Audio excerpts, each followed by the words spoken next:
Ventilation du tout et un froid qui va se poser tout doucement sur les fromages de façon à ne plus les... À propos de commerce, la suite d'une série entamée hier avec vous pour découvrir quelques commerçants formidables. Hier, c'était des apiculteurs. Aujourd'hui, un fromager qui vient d'obtenir le titre de champion du monde des affineurs fromagers. C'est pas n'importe qui. À Lacroix, en Touraine, en Indre-et-Loire, Élodie Palizouit et Emmanuel Sarr. Un fromage de vache, chèvre, brebis. Vous savez qu'il est champion du monde des fromagers? Non, je ne savais pas, non. Je suis ravie d'avoir été servie par un champion du monde. Champion du monde, meilleur ouvrier de France, les titres s'accumulent et certains ne datent pas d'hier. Le fromage est une vieille tradition familiale depuis 1952. Là, on peut retrouver les trophées que ma grand-mère avait lorsqu'elle fabriquait des fromages.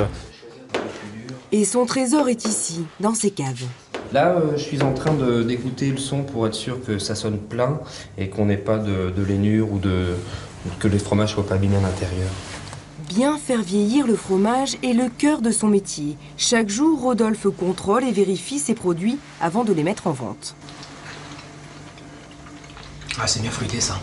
Bien acidulé. Magnifique. Ouais. Ça, c'est bien ça. On va noter celui-là. Dans cette cave en briques bien isolée sont stockées les pâtes dures. Les fromages dits fragiles à pâte molle sont conservés à 12 degrés dans ces salles plus modernes. On va être à un taux d'humidité qui va varier entre 80 et 82%.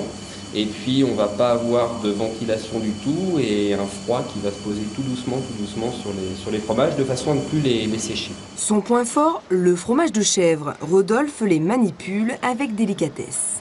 L'affinage change un fromage, change la texture et le goût. Donc on est parti de 3-4 jours. Une semaine, 10 jours. Ensuite, on va avoir l'affinage crémeux, donc qui est une des grandes spécialités de chez nous. Et la même chose avec un mois d'affinage de plus, on aura quelque chose de beaucoup plus sec. Depuis une vingtaine d'années, Rodolphe se fournit chez des petits producteurs de Touraine. Et tout commence par un bon lait. C'est avoir un élevage qui est sain, un éleveur qui travaille bien et qui va nous livrer un lait de très belle qualité qu'on pourra transformer en cru, c'est-à-dire sans pasteuriser le lait. Le lait est ensuite caillé, moulé et transformé en fromage de chèvre à l'ancienne dans cette entreprise tourangelle. On sent qu'il y a une légère acidité, mais on a vraiment un goût caprin dès le début qui est super intéressant, qui est très très fin. Et quand Rodolphe n'est pas au travail... Donc l'objectif du cours d'aujourd'hui va être la présentation d'un plateau de fromage. Il transmet aux jeunes étudiants son savoir-faire de champion du monde. En Touraine, on mange quand même beaucoup plus de fromage de chèvre et c'est là où ça va être important d'avoir tous les types de goûts et tous les types de textures. Quand on voit ce qu'on a en magasin, c'est pas du tout pareil et ça n'a pas du tout la même couleur et ça change de goût, oui. J'ai cru que le métier de fromager, c'était juste... voilà, on faisait son petit fromage et après on le vendait, mais pas de le placer comme ça.